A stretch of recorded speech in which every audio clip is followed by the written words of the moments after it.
Welcome everyone to our channel solution point. तो हमने previous video में diagonals of cyclic trapezium equal होता है उसे हमने सॉल्व किया था।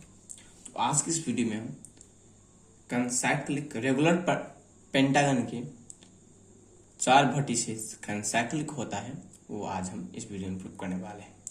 तो आज का वीडियो भी काफ़ी मस्त, इंटरेस्टिंग और इंजॉयबल, फुल ऑफ मस्ती होने वाला है। ठीक है, मैथ्स लवर्स के लिए देखिए गिवन क्या है। सबसे पहले हम देखते हैं यहाँ पर if A B C D is regular pentagon. Regular pentagon मतलब इसका इच साइड्स इक्वल्स होगा।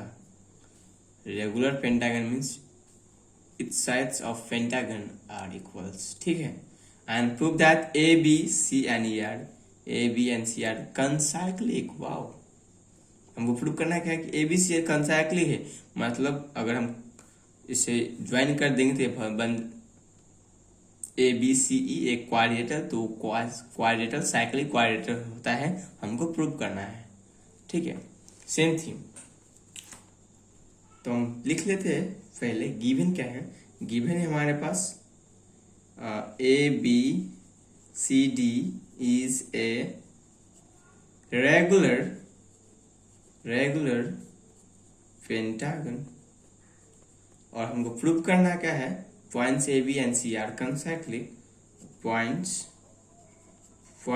ए B C and E are concyclic. Okay, एक बात, जो इंटीरियर एंगल ऑफ पेंटागन होता है कितना होता है, 108 डिग्री होता है। Etch interior angle of regular pentagon सभी होगा 180, 108, 100, 100, 5 एंगल। देखिए इस एंगल को इसको आप एक फार्मूला से ड्राइव कर सकते हैं, जो हमने बच्चे वाली क्लास में पढ़ी थी। क्या था वो, n-2 अपन किसी भी पॉलीगन के लिए n-2 इंटू n अपन 180 डिग्री। तो पॉलीगन के लिए यहाँ पर जो साइड्स होते हैं, टोटल नंबर साइड कितना होता है, 5 है। तो 5 - 2 अपन 5।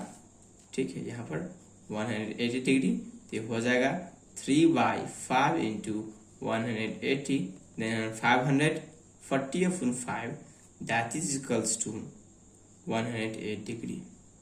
ठीक है, तो रेगुलर पेंटागन का इच इंटीरियर एंगल कितना होता है, 108 डिग्री के बराबर होता है।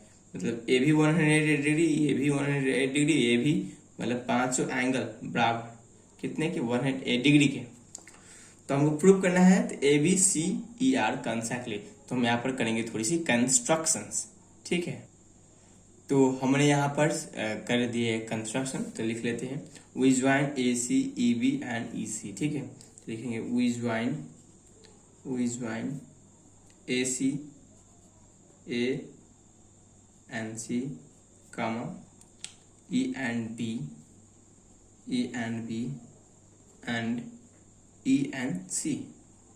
हमने E और C को ज्वाइन किया एक बार, और एक बार A और C को, और E और B को।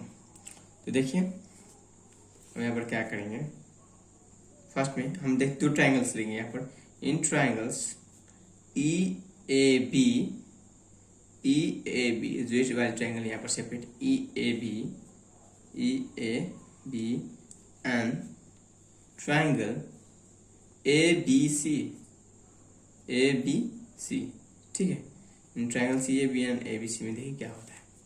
फर्स्ट पॉइंट देखिए EA बराबर हम लिख सकते हैं BC, क्योंकि the sides of regular pentagon equal है, मतलब A बराबर A है, तो हम इसे लिख सकते हैं EA is equals to BC। Here EA is equals to BC, यहाँ पर देखिए equal to BC। Yes, reasons में क्या, being sides of regular pentagon.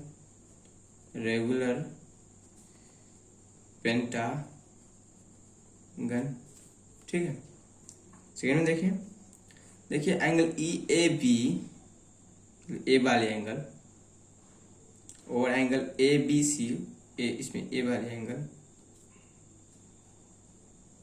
आपस में बराबर होंगे। क्यों होंगे, कि हमने यहाँ पर निकाला 108 etch interior angle of A regular pentagon is 108 degree. ठीक है, तो यहाँ पर हम लिखेंगे एंगल, देखिए ए भी होगा 108 डिग्री, ए भी होगा 108 डिग्री, ये भी होगा, मतलब सभी तीन दोनों ट्रायंगल अगर कंसीडर करते हैं तो ये वाले एंगल और ये वाले एंगल आपस में बराबर है। तो लिखेंगे हम angle E A P is equals to angle A B C, angle A B C is equals to कितना है 108 डिग्री के बराबर है। तो आप काफ़ी आसानी के साथ समझ लेते हैं। लिखेंगे since it's interior angles of regular pentagon है उसके लिए, ठीक है, इस interior angles of regular pentagon. उसके बाद देखिए ए बी और बी ए कॉमन साइड है, तो लिखेंगे हम A B equals to B A, क्या होगा यहाँ पर being common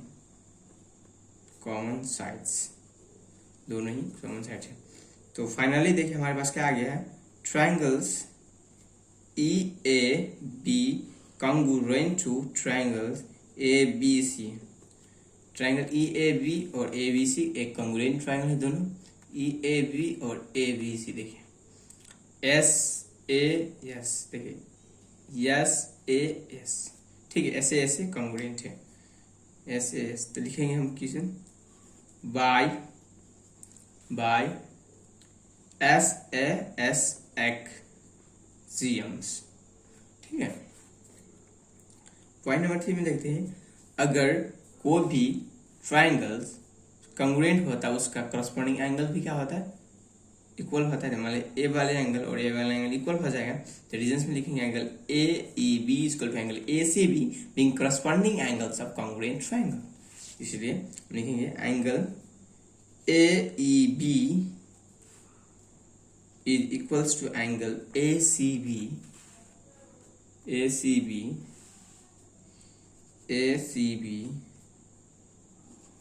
being corresponding angles of congruent triangle CAFCD means corresponding angle of congruent triangle। तो पॉइंट नंबर 4 देखिए, लास्ट पॉइंट इस सॉल्यूशंस का। इस फिगर में देखिए, अगर हमारे पास ए एंगल और ए एंगल बराबर है तो क्या है, ये जो क्वाड्रेटर क्या हो जाएगा, साइक्लिक क्यों हो जाएगा। देखिए ए बी सेम बेस पे से दोनों ही एंगल सबटेंड हुआ है, सेम बेस से दोनों ही एंगल सबटेंड हुआ है और वो भी इक्वल है। तो हमारे पास क्या है, अगर कोई भी दो एंगल आपस में इक्वल होता है जो सेम बेस में से होता है, तो तब जो क्वाड्रिलेटरल होता है वो क्वाड्रिलेटरल क्या होता है, साइक्लिक होता है।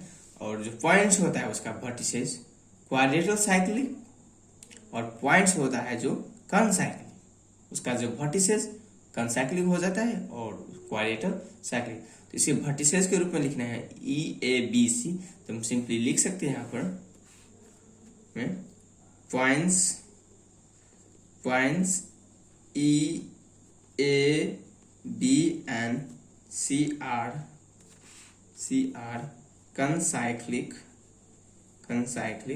तो रीजंस में लिखेंगे क्या, फ्रॉम स्टेटमेंट 3 से।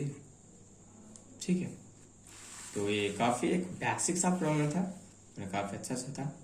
तो hope so this video is helpful for you.